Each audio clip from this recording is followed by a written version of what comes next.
Hello friends, इस topic में एक महत्वपूर्ण कोर्ट जजमेंट के बारे में हम बात करेंगे। विद्या देवी बनाम कमिश्नर डिवीज़न मिर्ज़ापुर और ये जो है सालिक राम बनाम छेदीलाल। ठीक है, इस ऑर्डर में क्या है साथियों कि इस ऑर्डर में ये स्पष्ट किया गया है कि यदि आपने दाखिल खारिज में देरी की, अविलंब किया, तो अविलंब के आधार पर यानी कि ज़्यादा आपके वर्ष हो गए, आपने खरीदी ज़मीन बेनामा के आधार पर दाखिल खारिज नहीं करवाया, तो वहां पे दाखिल खारिज की पत्रावली निरस्त हो जाएगी और आपका दाखिल खारिज नहीं होगा।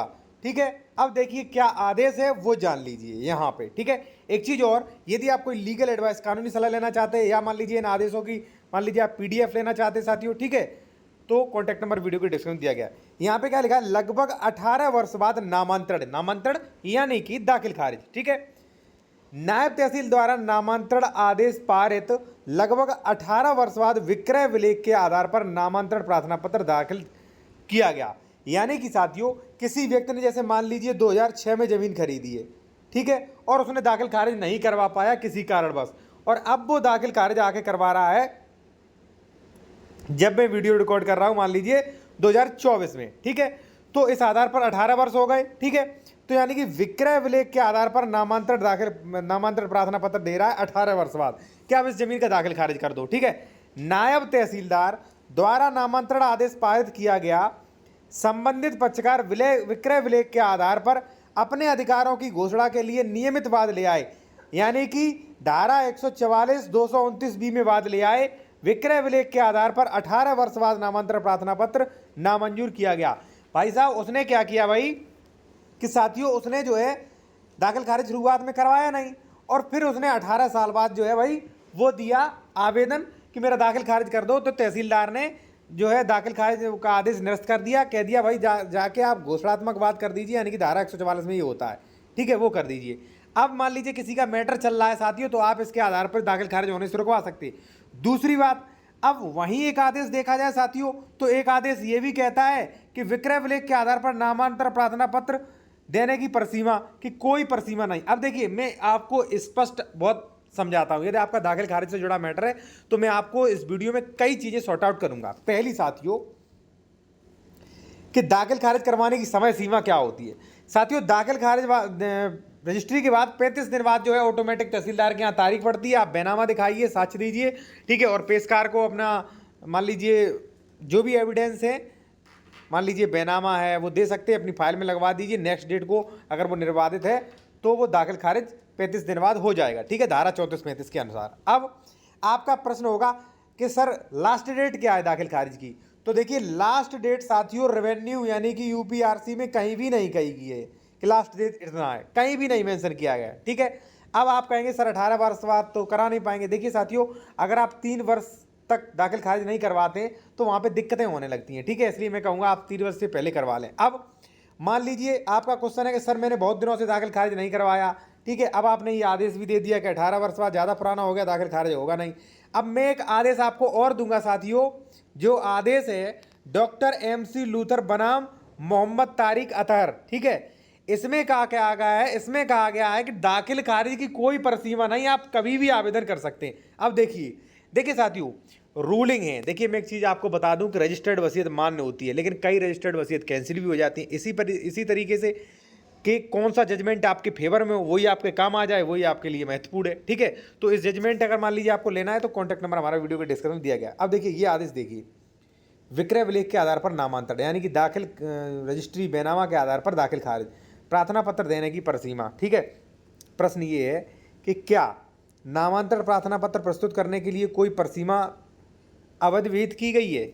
ठीक है, तो साथियों दाखिल खारिज करवाने के लिए कोई भी परसीमा निर्धारित नहीं की गई है, कोई भी ये सीमा नहीं लगाई है कि दाखिल खारिज इतने दिनों तक आपको करवा लेना चाहिए। ठीक है, ये बात बिल्कुल सत्य है। यह धारित किया गया कि नामांतरण आदेश प्रार्थना पत्र प्रस्तुत करने के लिए कोई परसीमा विहित नहीं है। कोई रेवेन्यू में ये डिसाइड नहीं किया गया है कि इतने तक आप दाखिल खारिज करवा लो, तो भाई इस बात में वास्तविकता में दम है। इसी के आधार पर नामांतरण प्रार्थना पत्र कालावधि होने के आधार पर निरस्त नहीं किया जा सकता। यानी कि ज़्यादा समय बीत जाने के कारण अगर कोई मान लीजिए दाखिल खारिज प्रार्थना पत्र दे रहा है तो उसे निरस्त नहीं किया जाना चाहिए। न्यायिक निर्वचन नामांतरण के लिए यानी कि दाखिल खारिज के लिए प्रार्थना पत्र प्रस्तुत करने की कोई समय अवधि निर्धारित नहीं है। दूसरा, नामांतरण है तो कभी भी प्रार्थना पत्र दिया जा सकता है। कभी भी का मतलब हो गया साथियों कभी भी, यानी कि कोई लिमिट नहीं।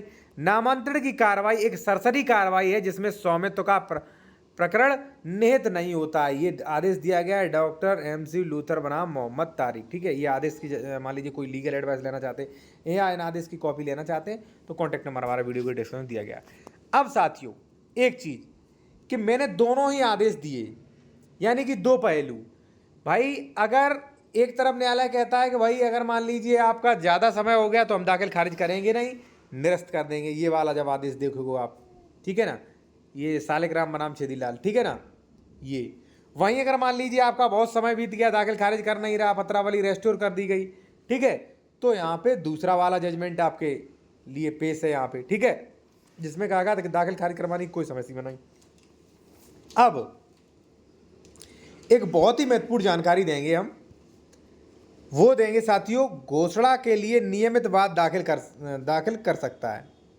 जैसा कि अधिकतर मामलों में क्या होता है, जैसे मान लीजिए साथियों कि आप जो है 15 वर्ष बाद दाखिल खारिज कराने के लिए आप आवेदन कर रहे हैं, ठीक है, तो अब मैंने आपको जजमेंट बता दिया, ये जजमेंट दीजिए, 90% हो जाएगा इससे काम, ठीक है।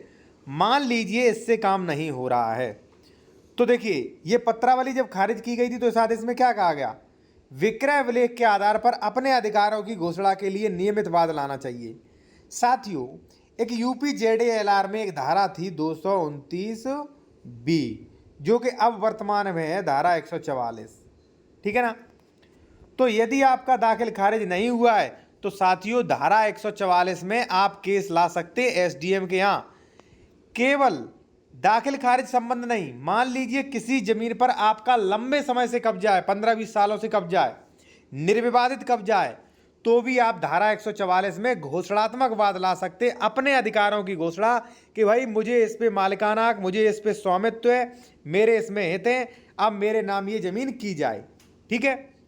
तो मालिकाना हक की मांग कर सकते हैं, सीधी बात। तो धारा 144 दो कामों में आएगी, यदि आपका किसी जमीन पे, खेत की जमीन पे लंबे समय से कब्जा है, पहली चीज। दूसरी बात, यदि मान लीजिए आपका दाखिल खारिज नहीं हो रहा है, बहुत पुराना दाखिल खारिज है, तब भी, ठीक है। तो इन दोनों ही धाराओं का आप फ़ायदा ले सकते हैं, इन दोनों ही जजमेंट का फ़ायदा ले सकते हैं। बाकी अगर आपको वीडियो अच्छा लगा हो तो साथियों आप ऐसा करिए कि आप जो है बेल आइकन जरूर दबा लीजिए और चैनल को सब्सक्राइब कर लीजिए, जिससे जो भी हम महत्वपूर्ण वीडियो, जो भी महत्वपूर्ण आदेश आपको इस वीडियो अपने यूट्यूब चैनल पे अपलोड करेंगे आपको मिल जाया करेंगे साथियों।